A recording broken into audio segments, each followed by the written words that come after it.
ebidensya, resibo, walang lusot ang may atraso.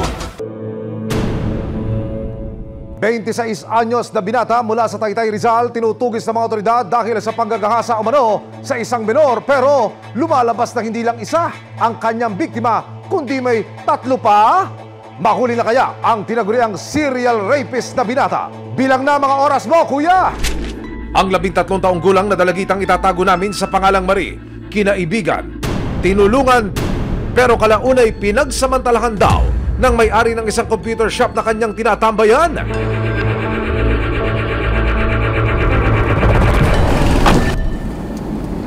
Kasama po si Binibining Joy Siksik, ang VAUSI officer ng Barangay San Juan dito po sa Taytay, Rizal.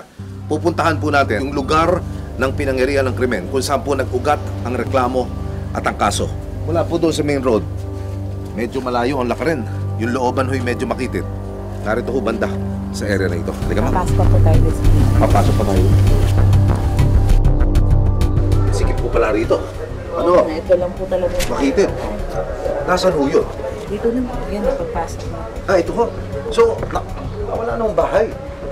Ayon sa tumayong testigo sa kaso, ang computer shop na dating nakatayo rito, ang tanging saksi sa mga ginawang pang-abuso kay Marie.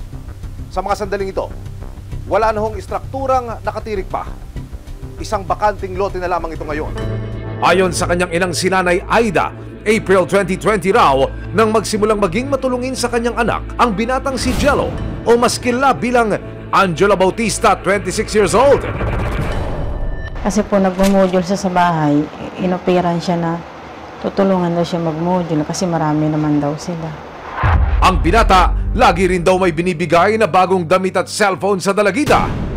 Ano bang ginagawa niya para ito mahikayat niya doon sa kanyang kamunduhan? Sa mga bigay-bigay siguro, inututulong ko siguro. Ano po yung mga binibigay niya? Ano daw po pera?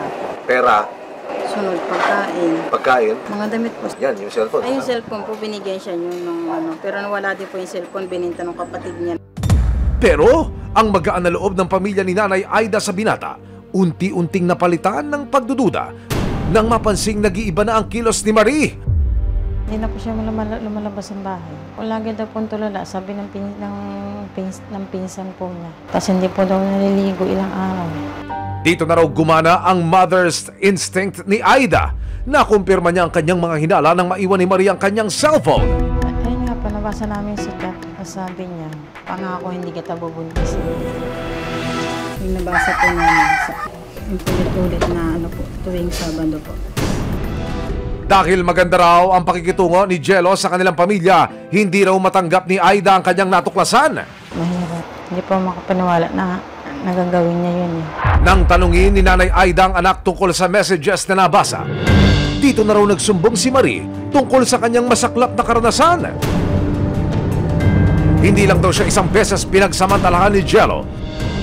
Sa pahintulot ng Violence Against Women and Their Children's Committee ng barangay, isiniwalat ni Marie sa resibo ang naging karanasan niya sa kamay ni Jello. Pinabayaran niya po ako. Nalulungkot po tsaka natutulala. Natatakot po ako magsumbong. Wala nang inaksayang panahon si Nanay Aida at kagad na siyang lumapit sa kanilang barangay. Dito na nila napag-alaman na hindi lang daw si Marie ang nabiktima ng binata.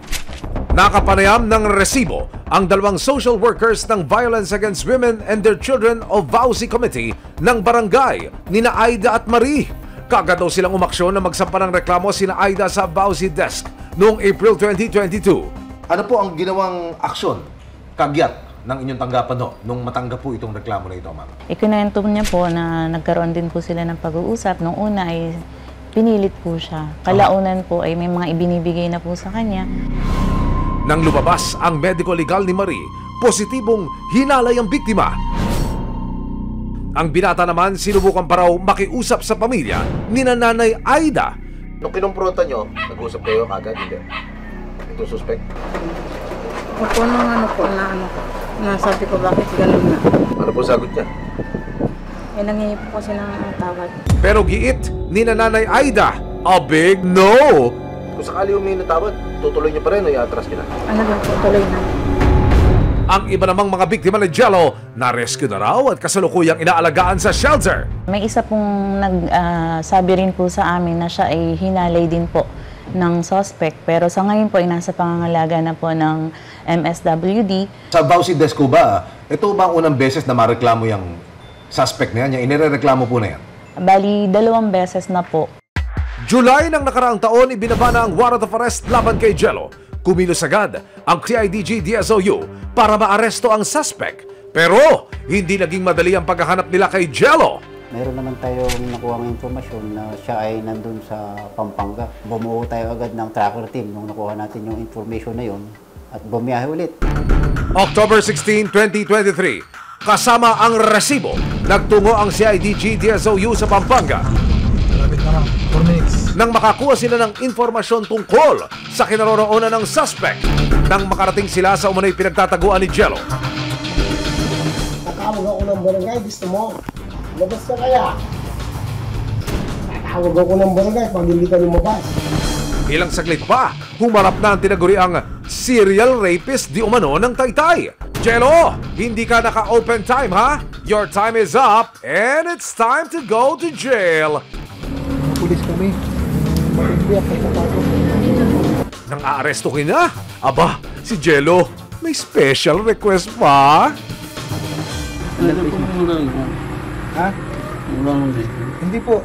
Nire-require po yan. Nire-require yan dito sa ano. Nire-require yan sa korte. Nandito kami upang arestuhin ka sa bisa ng warrant of arrest na ibinaba sa'yo ng Family Court Branch 18 ng Cainta Rizal sa kasong statutory rape.